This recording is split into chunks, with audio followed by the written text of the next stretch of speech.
and all I'm going to do is my hand. Slow pushing. So right now, my set my white belts, and my iris level set, and my focus set to just pass the mics. So that's what I was going to be. So that when he comes in, I can start with a slow pan and just push in and be ready to go. Yeah, just a little bit. Just in case they, just in case they use a seven shot, I won't go, because now when I'm interviewing, when we're doing it, when I'm doing it, I'll frame them about here-ish, right? But for this shot, I'll just follow them in, but I'll stay wide, so they can have an establishing wide shot, if they need it. It doesn't look like this. And then I'll quickly zoom in. Cool. Hey, it's awesome. Okay. What do they Thank need? you so much. You know, so make sure they get what they need. Fine. Especially if they're in-house cutting it from you. Maybe you for 12:30. Accidentally called Josh Yeah, make Roy. sure they get it. And then after, What? I accidentally called we'll Josh go back Roy. and we'll talk to the producers and say, hey, this is what I have, blah, blah, if they weren't seeing the Sorry. thing themselves. But this is being said, so. What makes you so smart, Kurt? I know a thing or two. Yeah. Been doing it for It's a little bit. that quality training. That is that quality training I received. Kurt told me Allison, everything I know. I did teach Allison, and then Here we go. and just based on your reputation, Allison, I'm pretty proud of that. I taught Kurt 4 things I know. Sadly, I only know 3. Hey guys, Howdy. you need me to do this? Nope. We got one. Thank you.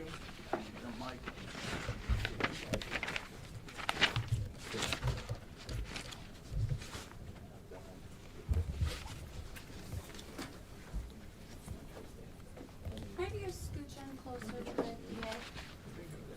Good. Now we'll have.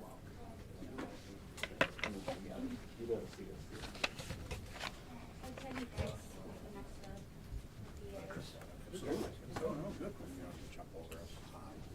Sure. Yeah.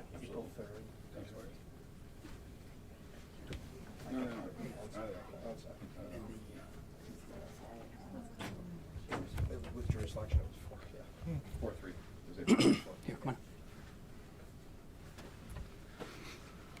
Morning, everyone. We're here on the heels of sentencing by Judge Bowler of 3 men who committed 2 separate crimes. Back on April 3rd of this year, a jury came back and found these 3 men guilty as charged on the entire indictment. There were 2 separate crimes that happened here that were tried in front of the same jury. On August 27, 2019, Ernest Green and Daniel Rodriguez committed a murder. Danielle Cretacci was the victim of that murder. And at the same time, they also shot and attempted to kill Danielle Cretacci's 2 young daughters, 8-year-old little girl and an 11-year-old little girl. Luckily, those 2 girls survived and were able to testify as witnesses at the trial. Green and Rodriguez were sentenced today for that crime. That happened on Ebling Avenue in the town of Tonawanda. Green was sentenced to 25 to life on the first count, which is murder in the 2nd degree. And Daniel Rodriguez was also sentenced to 25 to life. For the attempted murders of the 2 young girls, they were also both sentenced to the maximum term. That is 25 years for Green and 25 years for Rodriguez. And then for the attempted murder of the 11-year-old or the 8-year-old girl, they were both sentenced to 25 years on top of the other sentences. So, with respect to Daniel Rodriguez on the Ebling murder and attempted murders, Mr. Rodriguez's aggregate sentence is 75 to life. Now, Ernest Green, his aggregate sentence on that murder and attempted murder case was also 75 to life, but he was also involved and convicted of a separate case involving 2 additional homicides. A month after the Ebling homicides, Ernest Green, with 3 completely different people, went into a home on Merrimack Avenue and did a second home invasion. That's in the city of Buffalo, in South Buffalo. They did a home invasion. 4 people were involved in that crime. The 3 people on that case, 2 people on that case went to trial. That was Ernest Green again, and his co-defendant on that trial was a guy by the name of Wayne Robbins. And they were convicted back on April 3rd, the same date of the jury on the same case, as the Ebling case, found them guilty of the crimes on Merrimack Avenue. They murdered Bethany Malloy and Shaquille St. John. And for those crimes, they were both sentenced as follows. On the fourth count of the indictment, murder in the first degree, Ernest Green and Wayne Robbins were sentenced to life without parole, both of them receiving that same sentence. On the second count, murder in the first degree for the second victim. So the first one was with respect to Bethany Malloy. The second one was with respect to Shaquille St. John. And they were also sentenced to life without parole. Both Green and Robbins got life without parole. The third count of the indictment with respect to that crime, Bethany Malloy was the victim. That is murder in the second degree. And Ernest Green got 25 to life for that crime.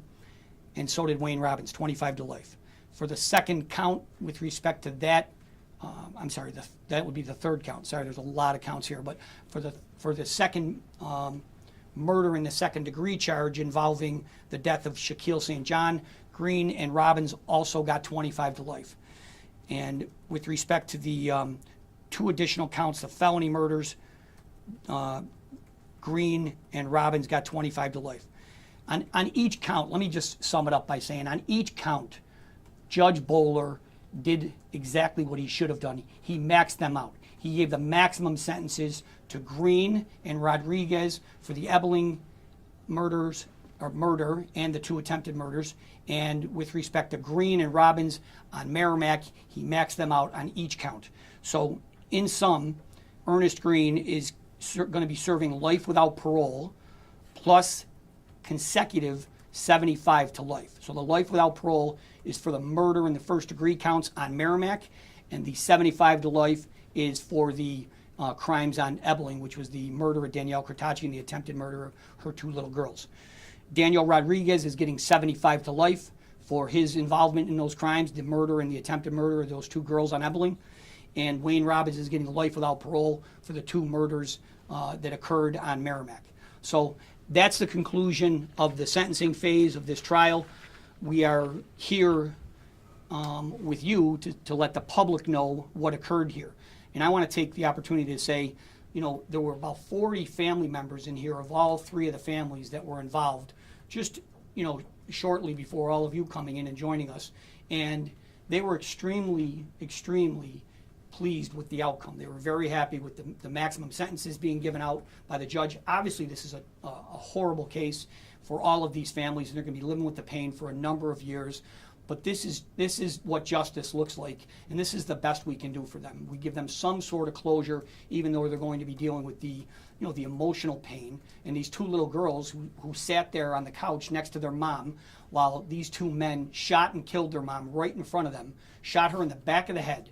They are never going to see the light of day, and that's justice as best as we can deliver it here. So I want to take a minute to just tell you a little bit, because this case is almost 5 years old. There were a lot of people involved in this, and I think this is the best of the best that we have in Erie County in terms of public servants. These sentences are really the conclusion of an unrelenting investigation led by our three lawyers here. Ryan Haggerty was the lead attorney on this case. Chris Safuco, all of whom are standing up here with me, and Sam King are the other two lawyers.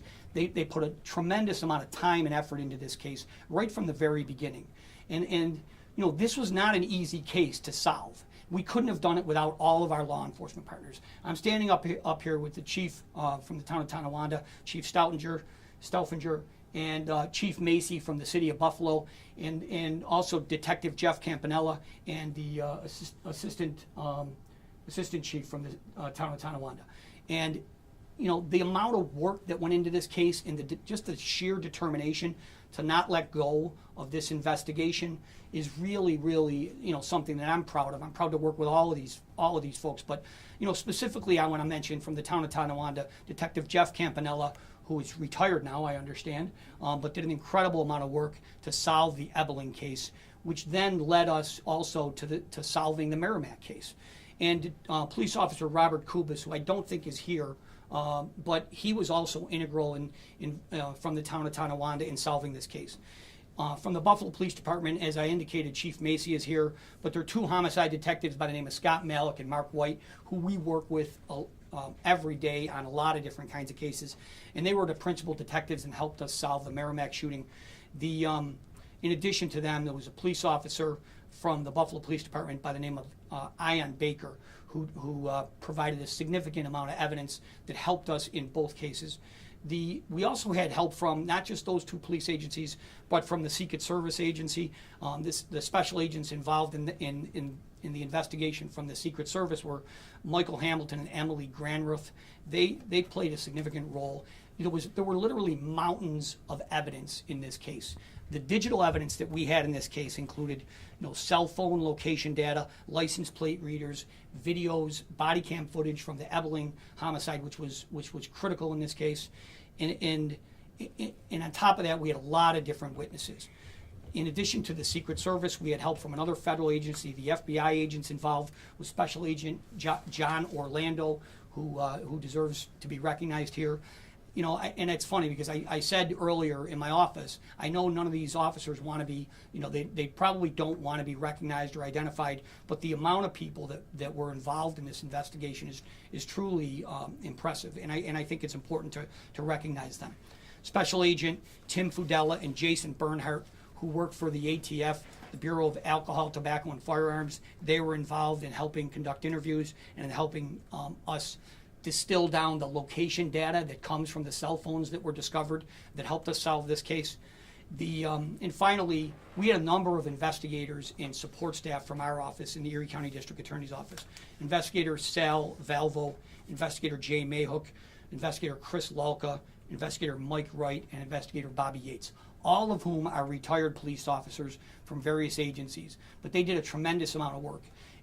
And finally, I want to mention Nicole Hoffa. I don't think she's here in the room, but Nicole Hoffa and Kim Rapp, two of our victim witness advocates, did an incredible amount of work. There were two little girls here who lost their mother, and they ended up being able to be witnesses for us in this trial. And it was critical to be able to handle them with the care needed. And Nicole has an incredible ability to deal with people in the most horrific circumstances that they've gone through. And these two little girls were brave enough, with the help of our office, to come to court and testify. So, and I wanted to make sure that I took the opportunity to recognize all the different people that were involved, and so that the public knows exactly how much work goes into these kinds of cases, and the strength of our relationships and the ability for us to collaborate. I can't say enough how impressed I am with all of the people involved. And specifically, I can tell you because I worked firsthand with the lawyers involved in this case, and they were just unyielding in their determination and their doggedness in making sure that we solved this case. It was a year after the Ebling homicide before we were able to move forward with completing the investigation with the grand jury. And they never let go of the investigation. And we're finally here today, and I'm proud of all of the different people that I mentioned here today and all of our partners in law enforcement. So this is a good day. These men are never going to be able to hurt anybody else. And the families in these cases, they feel some sense of justice because the judge made sure that these three men are never going to get out of jail. So that's all I have. If there are any questions for anybody, police officers are here, and my lawyers, if you want to get into any of the specifics of the case of the trial. How critical was it to have the two daughters of Danielle Cretacci testify in order to put away those two men that were there that night? I think it was really critical. I'm sure the testimony was compelling for the jury, but you know what? I want to have my lead attorney on the case, Ryan Haggerty, answer that question specifically. It was very important for two reasons. One, we had important evidence they were able to offer about the identity of the perpetrators. They weren't able to say, that it was Danny Rodriguez and Ernest Green, but they had physical descriptions that were very important, that were consistent with the defendants, and they're also able to distinguish the conduct between the two people. So we were very certain that it was Ernest Green who fired the shots. It was also very important for the jury to kind of vicariously experience that horrible evening. They're sitting here watching the girls in the immediate aftermath on body camera. they're also hearing firsthand the horror of what they experienced. So it was very important, just not just from the proof, but so that the jury understands this is a real thing that happened. It's kind of hard to wrap your mind around something so horrifying, but this was a real thing that happened to real people. Do you know how Danielle's two daughters are doing today? They're doing well. They are doing well. They, as well as one could hope. They are in school. They are active, and they are, as best they can, moving on. And they were both here for the sentencing this morning. How old are they now? 5 years ago. They are 16 and 13. Can you explain what made it murder in first degree? So there's a couple different ways that you can establish a murder in the first degree. This one was under a theory that there were 2 or more deaths caused in the same criminal transaction. So criminal transaction has its own definition, but it is what it sounds like. So in this case, where it would have been an intentional murder as a murder second for each individual victim, because it was in the same transaction, that elevates it to a murder first. And that's what made them eligible for the life without parole. Can we just review one more time Rodriguez, Robbins, and Green's relation to the victims in these 2 cases? Sure. So one of the other important pieces of evidence that we had, and Jeff Campanella can tell you, on the morning of August 27th, we didn't have anything. We had a horrifying situation and no leads. One of the first things that we had was a phone number written on a Post-it note that was conspicuously left on Danielle's nightstand. And Jeff Campanella sees it and like, that's unusual. I think the business term is a clue. So we looked at that number, ran it, came back to Danny Rodriguez. Turns out Danny Rodriguez was also actively communicating with Danielle about 20 minutes before the murder through Facebook Messenger. So Danny, we believe, had a relationship with Danielle Cretacci. Danny and Ernest Green have known each other for a very long time, and they've been charged with a similar crime like this before. So it seems like this was just what it appeared to be a crime of opportunity to get $30,000 in an insurance settlement. It was $30,000 for Ebling, and then $90,000 they had assumed was on its way to Merrimack. Is that correct? Correct. So Danielle Cretacci accepted the workers' compensation settlement, and she converted it into cash. Her attorney testified, and we had those records. Bethany Malloy had approved of a personal injury settlement, but had not yet received it. But in our investigation and talking to people in her orbit, she was talking about it the way that a lot of us would, like, oh, I got that settlement. And you use that colloquially, and people understand that to mean I have it, where what she really meant is I've approved of it. And so that's how you guys led that. They must have known them in some way if they're knows enough that she got the settlement, right? Correct. So I'm sorry, to loop back to your question, Bethany Malloy, Shaquille St. John were in the same kind of close-knit friend group as Wayne Robbins, Sheree Bailey, and Marquise White. And so we know from talking to people in that orbit that similarly Bethany Malloy was talking about her settlement, and it was kind of out there that she was coming into money. Chris found some communications in Wayne Robbins' Facebook where he's communicating with someone else and says something to the effect of, we're going to get someone who just got a settlement. So safe to say these 3 guys were after money. Yes, and it's also, as some of our comments reflected, they were preying on people who counted these defendants as friends. And it was they did not suspect for a moment that they would, betray them in this way, and let alone for money. Could you, or maybe any of you, just explain the legwork that went into connecting this? I mean, it's kind of difficult for all of us to wrap our heads around. I could imagine as you're putting it out in front of you, it's kind of like that whiteboard moment where it's all piecing together. If any of you want to comment? Yeah, we also early on, we developed a confidential informant who was really well situated in these groups, who kind of came forward and gave us a lot of information that he didn't testify in court because all of it was what the law would call hearsay, but he came forward and connected the dots, so at least we knew where to look. In terms of developing actual proof, that was the real legwork. That was the tireless effort of everyone up here, the Buffalo detectives, ourselves, and having to meet these people face to face on their own terms and just try to convince them to come forward to tell the truth about what they had seen, what they had heard. That was helped a lot by the use of digital location evidence. So we had Google precision location records, we had phone records, we had Wi-Fi network records that Chris worked with the FBI in compiling and developing. So it sounds easy enough to say, but when you're out there trying to meet these people on their own terms and convince them to come forward, I mean, you can imagine the nature of the crime itself is going to make people very reluctant to ever be willing to come forward. And Sam was incredible. Sam was able to, Sam has a softer touch than maybe Chris or I do, and she was very, very effective at convincing folks to come forward.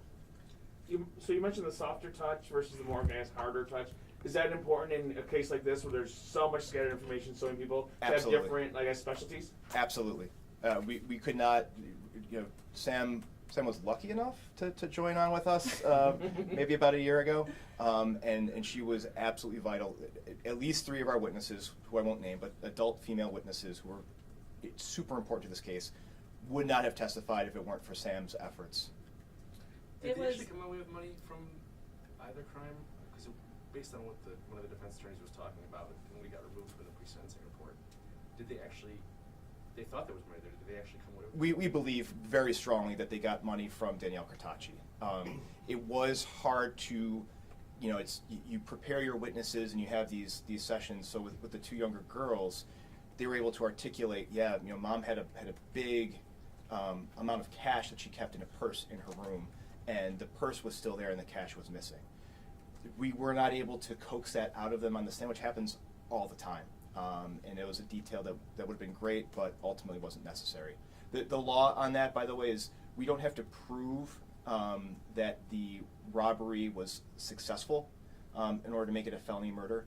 We just have to prove that that was the motivation and that was what was happening. The courtroom was very emotional, to say the least. Is that surprising to you in a court case like this? Not at all. I would say that's pretty typical for a lot of cases.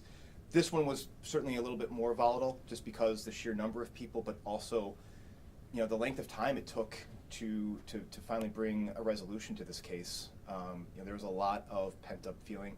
We always tell our families, while this is pending, every day is going to feel like day one. Every day is going to feel like the day you got the call you hope you never got.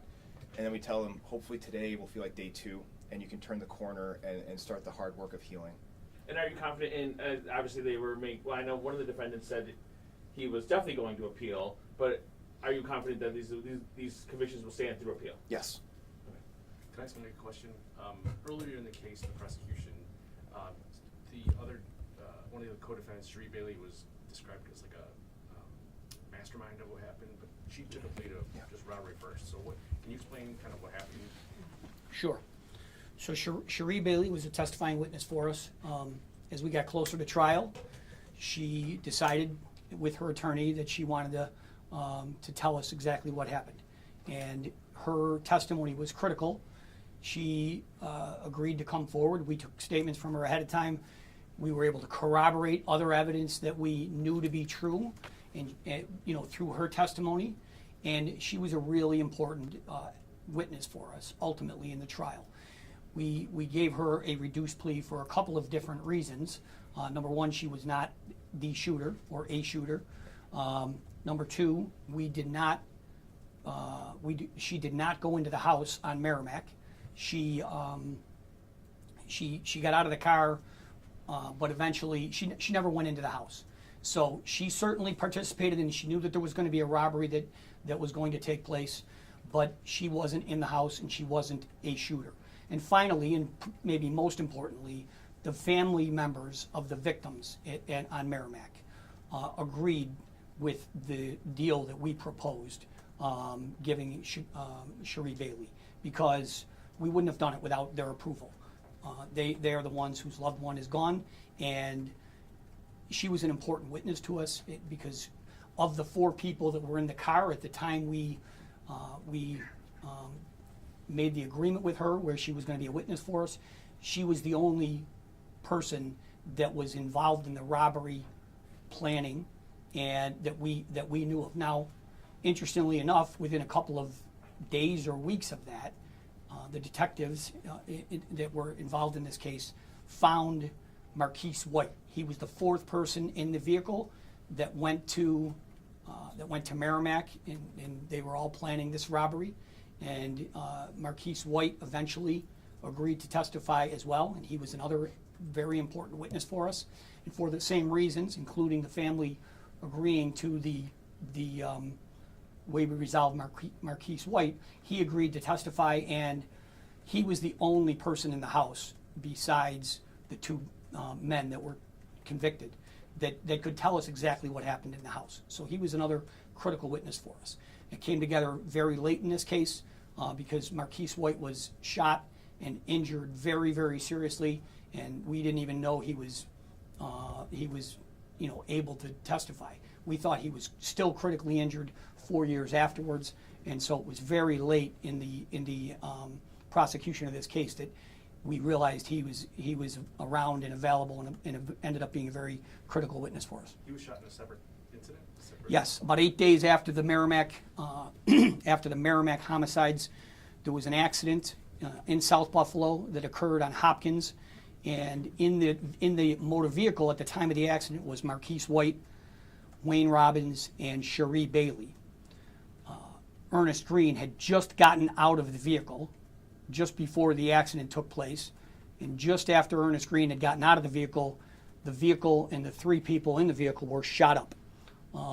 They were shot by someone, and that's as much as we could get into at the trial because of a decision and a ruling by the judge.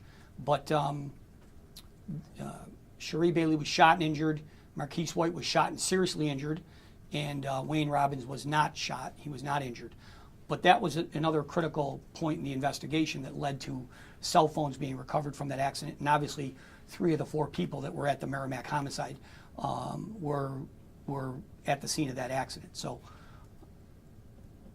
they were yelling what I believe I heard from the gallery was, we'll get Sheree, we'll get Sheree. Is that something you're concerned about? Sheree Bailey is incarcerated right now. She will be sentenced. I don't know if we have a sentencing date yet. June 4th. She will be sentenced by Judge Bowler for the crime that she pled guilty to. So she's going to be in jail for a long time. Other than that, I don't want to comment on what was said in the gallery. Were there only family members of the victims in the gallery, or were there family members of the men who were convicted today as well? There were family members from both sides. There were a lot of family from the victims, though. As I said earlier, there were probably 40 people in this room just a short while ago, and they were, most of them, if not all of them, were in the courtroom. What does that say about the amount of lives touched from this crime? I mean, there were obviously that's a lot of people that are affected by this, and I think not just the families of the victims, but the whole community was affected. Ebling, Merrimack, all those neighborhoods were all. This was a very scary, unnerving, incident, and they happened literally a month apart from each other, and so it was. It affected the whole community, but obviously it affected the families and the survivors, most seriously. So, any questions for any of the police officers? I just wanted to add one thing, because there was one name that didn't get mentioned, and Mike was very important in this case. When we had completed our initial investigation, it was almost a purely circumstantial case, and Mike gave us every resource we could ask for, and really cleared the way to let us do what we had to get done. And so Mike deserves a lot of credit for, one, believing in the case and believing in us and letting us do what we needed to do. Well, I appreciate that, but quite frankly, we're just doing our jobs, and I know that everybody feels the same way. This is a horrible case for these families, and the fact that we were able to successfully complete this investigation and prosecute the people responsible for these horrific crimes is what we all come to work for every day, and this is a satisfying day for all of us. So, thank you. Thank you.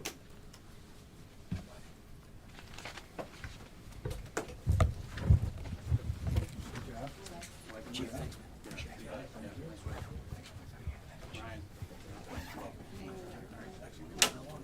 I am. That's my dad.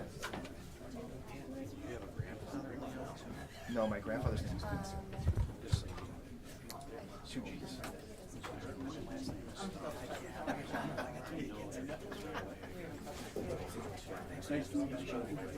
Yes.